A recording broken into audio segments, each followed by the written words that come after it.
எனதன்பு ரிஷபராசிக்கார நேயர்களுக்கு எனதினிய வணக்கங்க. நம்ம இன்னைக்கு வீடியோ பதிவுக்குள்ள முழுமையா போறதுக்கு முன்னாடி முருகரை மனதார வணங்கிட்டு வீடியோ பதிவுக்குள்ள போகலாங்க. ஓ முருகா போற்றி, ஓ முருகா போற்றி, ஓ முருகா போற்றி, இறைக்காக்கும் முருகனே போற்றி. நல்லதே நடக்கும், நல்லது மட்டும்தான் நடக்கும். நிலைத்தன்மை, நம்பிக்கை, நிதானம் ரிஷபத்தின் 3 முகங்களா இருக்கு. எதை தொடங்குனாலும் முடிக்கும் வர விடமாட்டாங்க நம்மளோட ரிஷபராசிக்காரங்க. அழகையும் சுக வாழ்க்கையையும் நேசிக்கும் இதயம் இவங்களோட இதயம். ஆனா முடிவுல உறுதியான பாறை போல இருப்பாங்க நம்மளோட ரிஷபராசிக்காரங்க. இவங்கள பொறுத்த வரைக்கும் தன்னோட வாழ்க்கையில எவ்வளவு பிரச்சனை வந்தாலும் அதை பத்தி துளி கூட கவலைப்பட மாட்டாங்க. ஆனா நெருங்கிய உறவின் வாழ்க்கையில ஒரு பிரச்சனை வருதுன்னு வச்சுக்கங்க, ஓடி போய் உதவி செய்யக்கூடியவங்களா இவங்க இருப்பாங்க. அனைத்து உறவுகளுக்கும் எனது அன்பான தமிழ் புத்தாண்டு நல்வாழ்த்துக்களுங்க. இந்த தமிழ் புத்தாண்டு பராப வருஷம் பிறந்திருக்கு. ஒவ்வொரு தமிழ் புத்தாண்டுலையும் ஜாதக ரீதியா ஜோதிடத்துல கட்டங்கள்ல நிறைய மாற்றங்கள் ஏற்படும். அதுல இந்த காலகட்டத்துல சூரியன், சந்திரன், அங்காரகன், புதன், குரு, செவ்வாய், சுக்கிரன், சனி, ராகு, கேது ஆகிய கிரகங்கள் இந்த வருஷத்துல எப்படி சஞ்சாரம் செய்ய போறாங்க, அதற்கு எப்படி நமக்கு பலன்கள் கிடைக்க போறது அப்படிங்கறத பத்தி இப்ப நாம தெரிஞ்சுக்க போறேங்க. விதவிதமான யோசனைகளை இப்ப நான் சொல்ல போறேங்க. நல்லா கவனிங்க. யோசனைகளை சொல்ல போறேன், பிடிச்சவங்க அதை பின்பற்றுங்க. இதையே நம்ம தாரக மந்திரமா எடுத்துக்கிட்டு உள்ள போயிடலாங்க. அதுவே நமக்கு லாபமா இருக்குங்க. நமக்கு இந்த யோசனையெல்லாம் பிடிக்காதுங்க. அறிவுரை கிடையாது, எப்படி நடந்துக்கணும்னு அறிவுரை கிடையாது. யோசனைங்கிறது நம்ம வெற்றி பெறதுக்கு ஒரு அழகான பாதை. நம்ம ஒரு புத்தாண்டு அப்படின்னா என்ன பண்ண போறோம்? நல்லா கவனிங்க. காலையில எழுந்திருக்கிறோம், நியூ இயர் தமிழ் புத்தாண்டு காலண்டரை கிழிப்போம். அவ்வளவுதான். வருஷா வருஷம் இது நடக்கும். வேற இதை தாண்டி வேற எதுவும் நடக்க போறது இல்லை. இந்த காலண்டர்ல ஒரு பேப்பர் மாறும். புத்தாண்டு பறந்துருச்சு, எல்லாம் சந்தோஷம். அப்படி திரும்பி பாருங்க, நம்ம வீட்டில் நேற்று ராத்திரி யாரெல்லாம் கோபமா இருந்தாங்களோ அவங்கெல்லாம் அதே கோபத்தோட தான் இருப்பாங்க. நம்ம சொந்தக்கார யாரெல்லாம் நம்ம மேல வன்மமா இருந்தானோ அவனும் அதே மாதிரி தான் இருப்பான். நமக்கு இருக்கிற நண்பர்கள் எல்லாம் நமக்கு பழைய கடனை கொடுக்காம நம்மளை ஏமாத்திக்கிட்டு இருந்தானா அப்படியே தான் இருப்பான். ஏற்கனவே 4 பேரு புதுசா பழசா ஏமாத்தி இருப்பான். இப்ப புதுசா ஏமாத்திருக்கு ஒருத்தர் ட்ரை பண்ணிக்கிட்டே இருப்பான். ஸோ இப்ப புத்தாண்டு பிறந்திருக்கு. ஏதாவது மாறணும்னு நினைச்சா நான் மட்டும்தான் மாறணும். நான் நாளையில இருந்து நல்லவனா இருக்கணும்னு நானா நினைக்கிறேன். இல்ல நாளையில இருந்து நல்ல கணக்க போடணும்னு நினைக்கிறேன். நாளையில இருந்து நான் இப்படியெல்லாம் திட்டமிட்டு வெற்றி பெறணும் அப்படின்னு நினைக்கிறேன். நான் நினைக்கிறதுனால மட்டும் என்ன நடக்க போகுது? கொஞ்சம் யோசிச்சு பாருங்க. இந்த சமூகத்துல முதல்ல ஒவ்வொரு குடும்பத்திலையும் அங்க உங்களுக்கு ஒரு 4 பேராவது ஒரு குடும்பத்துல இருப்போம். குறைஞ்சது 3 பேராவது இருப்போம். 3 பேர் இருக்கிறதுனால தான் புருஷன் பொண்டாட்டி ஒரு புள்ள, இதுதான் குடும்பம். புருஷன் பொண்டாட்டி 2 பேராவது ஒரு குடும்பம். இதுக்கு அடுத்தது மாமனார் மாமியார், இப்படி இருப்பாங்க. எல்லாரும் மாறுவாங்களா? எல்லாருக்கும் முதல்ல இன்னைக்கு புத்தாண்டு தெரியணும். இன்னைக்கு புத்தாண்டு, இன்னையில இருந்து நான் சில சபதங்கள் எடுத்துக்கிறேன். யார் மனசையும் நோகடிக்காம வாழணும்னு நினைக்கிறேன். அதுக்குன்னு எல்லாத்தையும் ஏத்துக்கணும்னு அவசியம் கிடையாது. பிடிக்கலனா ஒதுங்கி இருப்போம். அதுக்கு நம்ம வார்த்தைகளால யாரையும் சுட வேண்டிய அவசியம் கிடையாது. இத நான் மட்டும் மாறி என்ன பலன்? எதிர உள்ளவனும் மாறணும். நாம் எதிர உள்ளவன் செய்யற தப்ப செஞ்சுக்கிட்டே இருப்பான். ஆனா நான் மட்டும் அவனை மன்னிச்சு கொண்டே இருக்க வேண்டும். அப்படின்னா ஒரு நாளும் நமக்கு அந்த புத்தாண்டு புதுசா தெரிய போறது இல்லை. அப்ப புத்தாண்டு அப்படிங்கிறது நம்ம குடும்பத்துல இருக்கக்கூடிய ஒவ்வொருத்தவங்களும் நம்ம கிட்ட இருக்கிற குறைகளை குறைஞ்சபட்சம் நீக்கிறதுக்கு முயற்சி பண்ணணும். குறைஞ்சபட்சம் நீக்கிறதுக்கு சில நிறைகளை நாம அதிகபட்சம் எடுத்துக்கொள்றதுக்கு முயற்சி பண்ணணும். அதுக்கு முதல்ல என்ன பண்ணணும்? இந்த இந்த பராவ வருஷத்திலிருந்து நாம செய்ய வேண்டிய முதல் ஒரு சபதம், எல்லாரையும் பாராட்ட ஆரம்பிப்போம்.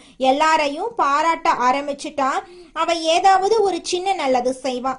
அப்பா ஒரு நல்லது செய்வாரு, அம்மா ஒரு நல்லது செய்வாங்க, பையன் ஒரு நல்லது செய்வாங்க, இப்ப தன்னுடைய மாமனார் மாமியார் ஒரு நல்லது செய்வாங்க, மருமகன் மருமகள் தாத்தா பாட்டி எல்லா உறவுகளும் நண்பர்கள் நம்மளுடைய முதலாளி நம்மளுடைய தொழிலாளி ஏதோ ஒரு நல்லது செய்வாங்க. அவங்கள அதை பார்த்து பாராட்ட ஆரம்பிப்போம். பாராட்டக்கூடிய மனம் அப்படிங்கிறது வருகிறதோ மகிழ்ச்சி தானா வந்துடும். மகிழ்ச்சி தானா வரும் பொழுது இந்த புத்தாண்டு சிறக்க ஆரம்பிக்குங்க. புத்தாண்டுடைய பிறப்பே மகிழ்ச்சியுடைய நிலைத்தன்மையில தாங்க இருக்கு. உங்க வாழ்க்கையில நல்லதெல்லாம் இந்த புத்தாண்டிலிருந்து அடுக்கடுக்காக நடக்க போகுதுங்க. அப்ப இன்னையிலிருந்து நம்ம என்ன பண்ண போறோம்? உலகம் முதல்ல மாறும். அப்படின்னா தான் முழு புத்தாண்டையும் நம்மளால அனுபவிக்க முடியும். நான் மட்டும் மாறிட்டு புத்தாண்டை முழுசா அனுபவிக்க முடியாது.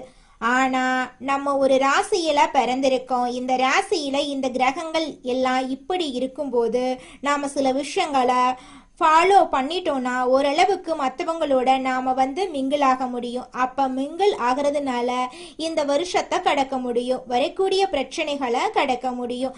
அப்ப பிரச்சனைகளை எப்படி கடக்கிறது அப்படிங்கிறத விட பிரச்சனைகளை தடுத்து அதை கடப்போம் அப்படிங்கிற உயர்ந்த எண்ணத்தோட இப்ப நாம வாழ்க்கையில நடக்கக்கூடிய ஒவ்வொரு பிரச்சனைகளுக்கும் தீர்வுகளை கண்டுபிடிச்சு முயற்சி பண்ணா நிச்சயமா நம்மனால வாழ்க்கையில கூடிய விரைவில் வெற்றி அடைய முடியுங்க. இந்த உலகத்துல நிலையா வாழக்கூடியவங்க யாரு? பேரு புகழு பணம் இதெல்லாம் இருந்தாலும் கூட யாரெல்லாம் ஒருத்தவங்க மனசுல இடம் பிடிக்கிறோமோ அவங்க தாங்க நிலையா வாழ முடியும். இந்த நிலையா வாழணும்னா நல்லா இருக்கணும். என்னைக்குமே என்னை ஒருத்தன் பேரு சொல்லி ரிப்பேர் பண்ணிடக்கூடாது அப்படின்னு தன் மீதும் தன்னோட பேர் மீதும் தன்னுடைய எண்ணத்தின் மீதும் அதிக நம்பிக்கை வச்சிருப்பாங்க. யார் தெரியுமா? ரிஷப ராசிக்காரங்க. இப்படிப்பட்ட ரிஷப ராசிக்காரர்களுக்கு இந்த காலகட்டம் இந்த நிலைத்தன்மையை அதிகப்படுத்தும். அதாவது உங்க வாழ்க்கையில எதை யோசிக்க ஆரம்பிச்சீர்களோ அந்த விஷயங்கள் எல்லாம் படிப்படியா உங்களை உயரத்துக்கு கொண்டு போய் விட்டுருங்க. ஆனா என்னைக்கும் நல்லா தெரிஞ்சுக்கங்க, உங்களுக்கு மட்டும்தாங்க உண்மை தெரியும். எப்பவுமே நம்ம வாழ்க்கையில இருக்கக்கூடிய அனைத்து பிரச்சனைகளையும் தீர்க்க நம்ம முயற்சி பண்ணாவே போதுங்க. நம்மனால சீக்கிரமா வாழ்க்கையில முன்னேற முடியுங்க. அதுல துளி கூட மாற்றமே கிடையாதுங்க. ரிஷப ராசிக்காரர்களே, இந்த வருஷத்துல ஒரு ஸ்டெப் கண்டிப்பா நம்ம முன்னேற போறோம். அத கான்ஃபிடென்ட்டா மைண்ட்ல வச்சுக்கோங்க. கான்ஃபிடென்ட்டா முயற்சி பண்ணுங்க. நிச்சயமா உங்களால முன்னேற முடியும். உங்களை பொறுத்த வரைக்கும் நிச்சயமா பொறுமையான முன்னேற்றம் இந்த காலகட்டத்துல ஏற்படுங்க. ரொம்ப வேகமா ஒரு விஷயத்த அடைஞ்சிருவேன் அப்படியெல்லாம் கிடையவே கிடையாது. பொறுமையாதான் முன்னேறுவோம். பொறுமையாதான் ஒரு வீடு கட்டுறதா இருந்தாலும் பொறுமையாதான் நடக்கும். கல்யாணம் நடக்கும் பொறுமையாதான். இப்ப சில விஷயங்களை நம்ம பொறுமையா எதிர்பார்க்க வேண்டிய காலநிலையில இருக்கும். நிச்சயமா உங்க வாழ்க்கையில நடக்கக்கூடிய அனைத்து விஷயங்களும் பொறுமையா நடந்தாலும் நல்லதா நடக்குங்க. அதுல துளி கூட மாற்றமே கிடையாதுங்க.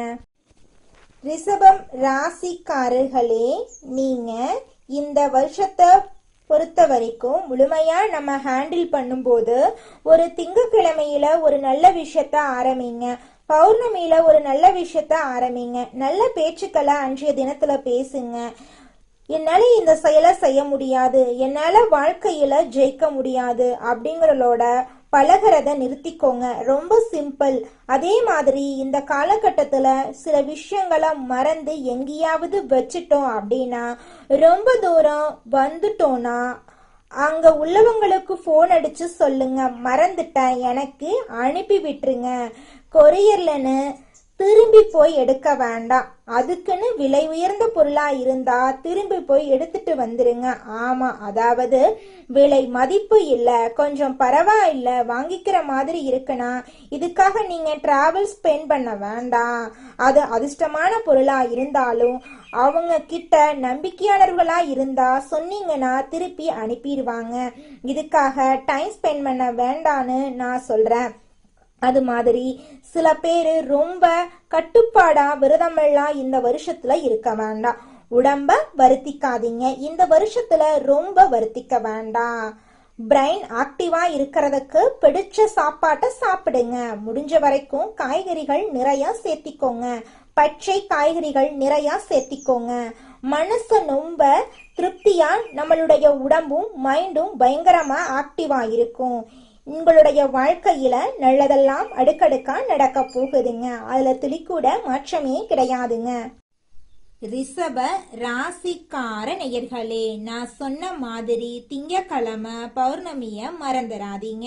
அந்த நாள்ல நீங்க இறைவனோட கனெக்ட் ஆகுங்க, சிவனோட கனெக்ட் ஆகுங்க, அம்பாலோட கனெக்ட் ஆகுங்க. ஆதி சக்தி ஜெகன்மாதா உங்களுக்கு நன்மைய கொடுப்பாரு, நல்லது நடக்கும். உங்களுடைய வாழ்க்கையில கெட்டதுங்கிற பேச்சுக்கெல்லாம் துளி கூட இடம் கிடையாதுங்க. நாம முதல்ல நல்லா இருக்கணும்னா நமக்கு பிடிச்ச விஷயங்களை நம்ம இந்த வருஷத்துல சிந்திக்க ஆரம்பிக்கலாம். பிடிச்ச விஷயத்த மட்டும் செய்யலாம். நம்ம பிடிச்ச மாதிரி வாழ ஆரம்பிப்போம். நமக்கு பிடிச்சதை மட்டும் செஞ்சுக்கிட்டு வருவோம். மற்றவங்களை ரொம்ப மைண்ட்ல எடுத்துக்கிட்டு நம்மளுடைய சந்தோஷத்தை தொலைச்சிட வேண்டாம். இந்த உலகம் ஒரு சூது கவக்கூடிய உலகமா இருக்கு. இந்த குடும்பங்கள் சூது கவக்கூடிய குடும்பங்களா இருக்கு. குடும்ப உறுப்பினர்களும் அப்படித்தான் நடந்துக்கிறாங்க. நிறைய பேர் வீட்டுல பொய் சொல்றாங்க, உண்மையா இருக்க மாட்டேங்கிறாங்க. ஒட்டுமொத்த ஒரு உலகத்தையும் நம்மளுடைய ஒரு ஆளால திருத்தலாம் முடியாது. எல்லாரும் திருந்துவதற்கு முயற்சி பண்ணாதான் எல்லாரையும் திருத்த முடியும். அதனால இந்த வருஷ பரப்புல இருந்து ஒண்ணு செய்யலாம். எல்லோரிடமும் எல்லார்கிட்டையும் எதிர்பார்க்காம நம்ம நடந்துக்கிறத பார்த்து அவங்க நடந்துக்கிற அளவுக்கு நாம சில மாற்றங்களை கொண்டு வரலாம். நம்ம நல்லதா நடந்துக்க ஆரம்பிப்போம். இந்த உலகமும் நம்ம பார்த்து நல்ல விதமா நடந்துக்க ஆரம்பிக்கும். ஸோ நம்ம விதை எதை போடுறோமோ அதை கண்டிப்பா பயிர் அறுவடை செய்வோம். இந்த வருஷம் ரொம்ப சிறப்பா இருக்கும். எல்லாரும் உடல் நலனோட நல்லா இருப்பாங்க. கலைகள்லையும் கல்விகள்லையும் எல்லாரும் சிறந்து விளங்க போறாங்க. உறவு நண்பர்கள் எல்லாருமே உங்களை தேடி வர போறாங்க. உங்களுடைய ஆசைகள் கனவுகள் எல்லாமே இந்த வருடத்துல உங்களுக்கு நிறைவேற போகுதுங்க. அடுத்ததாக நம்முடைய ரிஷபம் ராசியில் இருக்கக்கூடிய ஒவ்வொரு நட்சத்திரக்காரர்களுக்கும் இந்த மாதம் எப்படி அமைஞ்சிருக்குன்னு தெரிஞ்சுக்கலாங்க. நம்மளோட ரிஷபம் ராசியில் இருக்கக்கூடிய முதலாவது நட்சத்திரம் கார்த்திகை 2, 3, 4ஆம் பாதம். உங்களுக்கு இந்த மாதம் எப்படி அமைஞ்சிருக்குன்னு தெரிஞ்சுக்கலாங்க. இந்த மாதம் கடந்த காலத்துல உங்களை விட்டு சென்றவர்கள் திரும்பி வந்து உங்களை சேர போறாங்க. உங்களுடைய உறவுகள் பலப்பட போகுது. தொலைபேசி தொடர்பு மூலமா சிலர் புதிய தொழில் ஒப்பந்தங்களை ஏற்படுத்தி லாபம் தேடும் முயற்சியில ஈடுபடலாம். குடும்பத்தின் மகிழ்ச்சிக்கு குறை இருக்காது. சுப நிகழ்ச்சிகள் உங்களோட குடும்பத்துல அடுக்கடுக்கா நடக்க போகுது. உங்களோட ஆசைகள் கனவுகள் எல்லாமே நிறைவேற போகுது.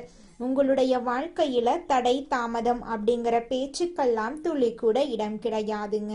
அடுத்ததாக நம்முடைய ரிஷபம் ராசியில் இருக்கக்கூடிய நட்சத்திரம் ரோஹிணி. உங்களுக்கு இந்த மாதம் எப்படி அமைஞ்சிருக்குன்னு தெரிஞ்சுக்கலாங்க. இந்த மாதம் சில அத்தியாவசிய தேவைகளுக்கு செலவு செய்ய பணம் பற்றாக்குறையை சந்திக்கலாம். அதை கண்டு நீங்க அச்சப்படக்கூடாதுங்க. ஒரு பிரச்சனை முடிந்ததும் இன்னொரு பிரச்சனை உருவாகலாம். அதை கண்டு நீங்க பயப்படக்கூடாது. ஆனாலும் மகிழ்ச்சியா நீங்க இருக்கணும். உங்கள் பிரச்சனைகள் எவ்வளவு இருந்தாலும் தோல்வியும் தொய்வும் இல்லாம நீங்க சமாளிச்சீங்கன்னா நிச்சயமா உங்களால வாழ்க்கையில ஜெயிக்க முடியுங்க. நல்லதே நடக்குங்க. நல்லது மட்டும் தாங்க நடக்கும். கெட்டது அப்படிங்கிற பேச்சுக்கெல்லாம் துளி கூட இடம் கிடையாதுங்க. திருமணம் ஆகாதவங்களுக்கு திருமண தடை நீங்கி உங்களுக்கு ஏற்ற சரியான வாழ்க்கை துணையோடு திருமணம் நடக்க போகுதுங்க. குழந்தை பாக்கியம் இல்லாதவர்களுக்கு குழந்தை பாக்கியம் கிடைக்க போகுதுங்க. பூர்வீக சொத்து ரீதியாக இருந்த அனைத்து பிரச்சனைகளுக்கும் தீர்வு கிடைக்க போகுதுங்க. அடுத்ததாக நம்முடைய ரிஷபம் ராசியில் இருக்கக்கூடிய நட்சத்திரம் மிருகசீரிஷம் நட்சத்திரம் 1, 2ஆம் பாதம். உங்களுக்கு இந்த மாதம் எப்படி அமைஞ்சிருக்குன்னு தெரிஞ்சுக்கலாங்க. இந்த மாதம் எடுத்த காரியங்கள்ல உடனே வெற்றி ஏற்படும். சில காரியங்கள்ல தாமதமாக வெற்றி ஏற்படும். உங்கள் விடாமுயற்சி தான் உங்களுக்கு வெற்றியை தேடி தருங்க. பழகும் நண்பர்களை எடை போட முடியாது. வெளுத்தது எல்லாம் பால் அப்படின்னு நீங்க நம்ப கூடாதுங்க. உங்ககிட்ட யார் என்ன பேசினாலும் அவங்க பேசக்கூடிய விஷயம் உண்மையா அப்படிங்கிறத ஆராய்ந்து பார்த்து தான் நீங்க செயல்படணும். அதுதாங்க உங்க வாழ்க்கைக்கு நல்லது. எனக்கு திருமணம் ஆயிருச்சு, 4-5 வருஷம் ஆச்சு, போகாத கோவில் இல்ல, பண்ணாத பரிகாரம் இல்லை, எனக்கு குழந்தை பாக்கியம் கிடைக்குமா கிடைக்காதா அப்படின்னு கண்ணீர் சிந்திட்டு இருக்கக்கூடிய ரிஷபம் ராசியில இருக்கக்கூடிய மிருகசீரிஷம் நட்சத்திரக்காரர்களே, உங்களுக்கு இந்த மாதம் குழந்தை பாக்கியம் நிச்சயமாக கிடைத்தே தீருங்க.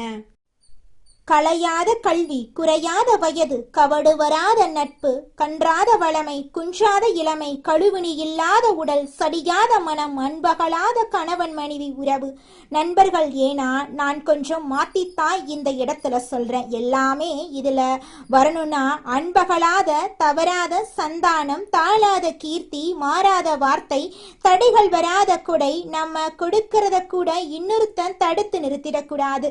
தடைகள் வராத கொடை, தொலையாத நிதி, இதயம் கோணாத கோல், ஒரு துன்பமில்லாத நல்வாழ்வு கிடைக்க பராசக்தி அபிராமி அன்னையை வணங்கி நம்மளுடைய புத்தாண்டை தொடங்கலாங்க.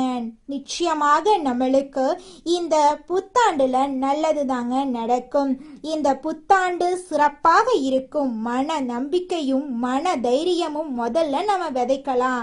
எதுவும் நம்மளால் முடியும். நன்மையும் தீமையும் நம்மளாதான் வருது, நம்ம செயலாலதான் வருது, சொல்லாலதான் வருது. நல்லதே செய்வோம், நல்லதை செய்வோம், நல்லதே நடக்கும். உங்கள் வாழ்க்கையில் மேலும் நல்லதெல்லாம் நடக்க நீங்கள் செய்யக்கூடிய பரிகாரம் என பார்த்தீங்கன்னா, உங்கள் வீட்டுக்கு பக்கத்தில் இருக்கக்கூடிய வயதான முதியவர்களுக்கு உங்களால் முடிந்த உதவிகளை செஞ்சுக்கிட்டு வாங்க. இந்த உதவியை செய்யறதன் மூலமாக நீங்கள் செஞ்ச பாவங்கள் நிச்சயமாக குறையுங்க. உதவி செய்யணும் அப்படிங்கிறதுக்காக நீங்கள் ஆயிரக்கணக்கில் லட்சக்கணக்கில் பணம் செலவு பண்ணணும் அப்படிங்கிற அவசியம் கிடையாதுங்க. உங்களால் முடிஞ்ச அளவுக்கு ஒரு வேளை முதியவர்களுக்கு உணவு வாங்கி கொடுத்தா கூட போதுங்க. இந்த உதவியை செய்யறதன் மூலமா உங்க வாழ்க்கையில நல்லது தாங்க நடக்கும், நல்லது மட்டும்தாங்க நடக்கும். நன்றி, வணக்கம்.